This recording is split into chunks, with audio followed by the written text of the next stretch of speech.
and which ones are going to go lower. It's important to respond quickly, but it's more important to get it right. You will not be a sucker if you watch squawk on the street. We bring you the latest updates on the U.S. economy and the markets right here from Wall Street. Power Lunch, Tuesdays to Saturdays at 1 a.m. Game Time, brought to you by the Hong Kong Tourism Board.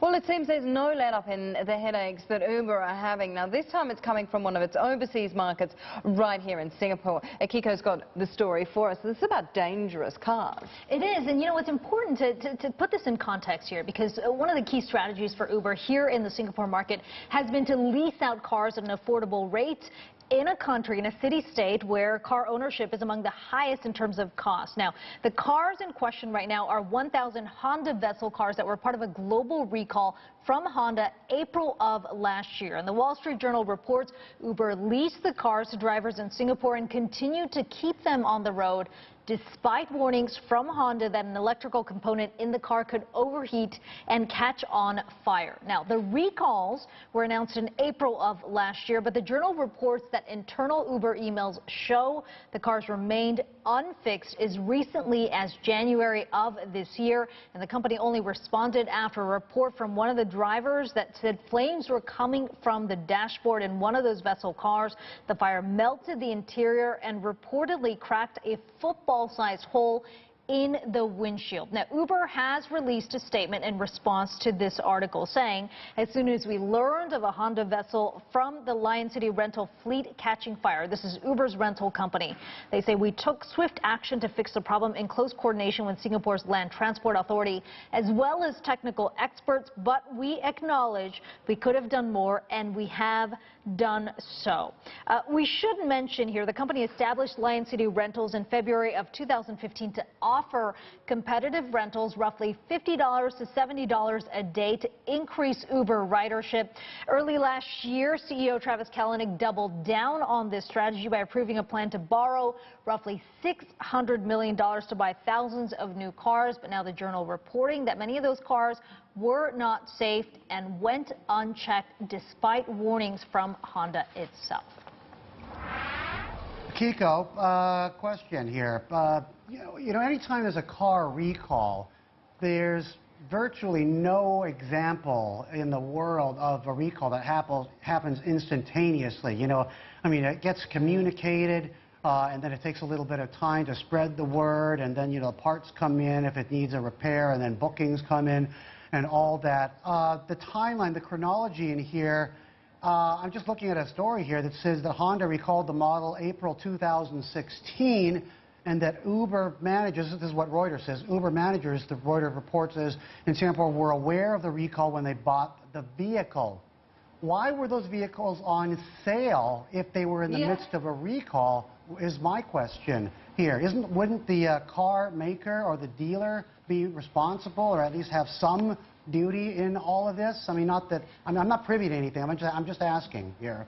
You know. Well, that's the other element of this Journal story, Bernie. You're exactly right here. The Journal reports that Uber tried to cut costs by buying these cars from an auto importer instead of an authorized dealership. Now, looking at the cost savings there, the Journal says that's about a 12% savings in cost. So instead of going directly through a Honda dealership or a Toyota dealership, they went through a second or third party here. And the Journal says the safety, service, and legal contracts were difficult to enforce. Now, Uber actually sued one of those companies right here in Singapore. That's still ongoing, but you're certainly right in bringing up that point there. I think the question here for Uber is really, if these internal emails do in fact show that they were aware of that recall, why were these cars still on the road? And did it take a driver reporting this in January? This Journal article cites one of the drivers who says there were flames bursting through the dashboard there. Did it take that report for Uber to finally respond there, even though they knew, according to the Journal, about those recalls that did exist with these Vessel cars?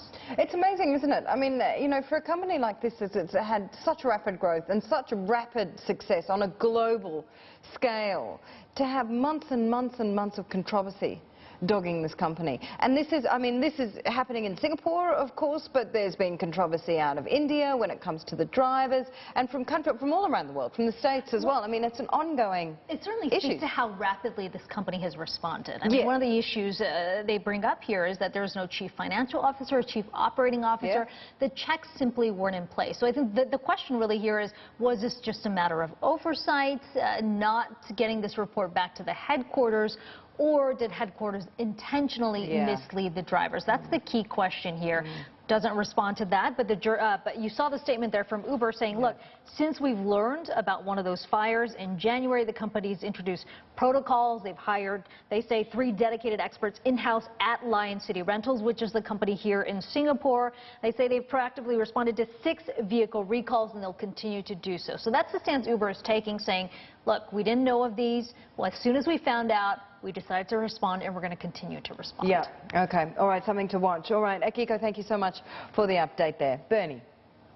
All right, Leagues of Gamers will be descending on Hong Kong, if they haven't already, this weekend for a big, huge esports music festival. Sherry spoke to one of those hotshot gamers, literally known in gaming circles as Hotshot. Gigi's a former professional esports player, and now doing his part to further lift the industry. Sherry asked him how it all started for him. I started about 7 years ago as just a player, and I love playing games competitively. And I built a community called CLG, and that eventually turned into a professional team 7 years later, and that's where we are now. It was just basically a passion that developed into a business.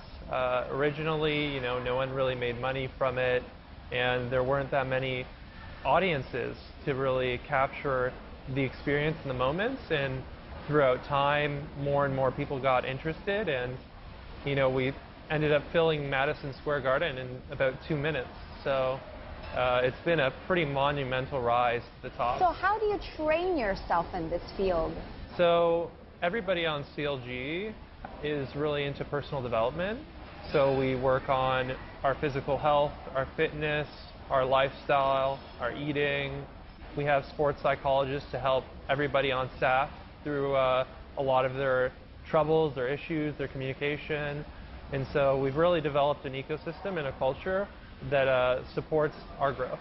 I mean, it's a lot of work and dedication. It's about who gives up first, and we never give up at CLG. How has the process of cultivating talent changed over the last decade? It's gotten a lot more aggressive in terms of what's required in talent recruitment. We have professional scouts. Everything is almost a mirror to traditional sports, except I'd say less developed.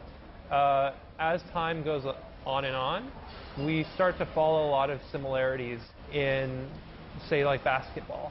Whether it's relationships, whether it's managing your time, commitment, getting into the zone, being able to control your emotions, all those are very synonymous to what happens in their ecosystem.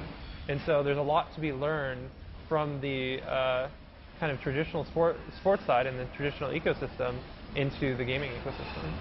Do you feel like the conversations that you have with your fans or investors or sponsors changing maybe from 7 years ago to now?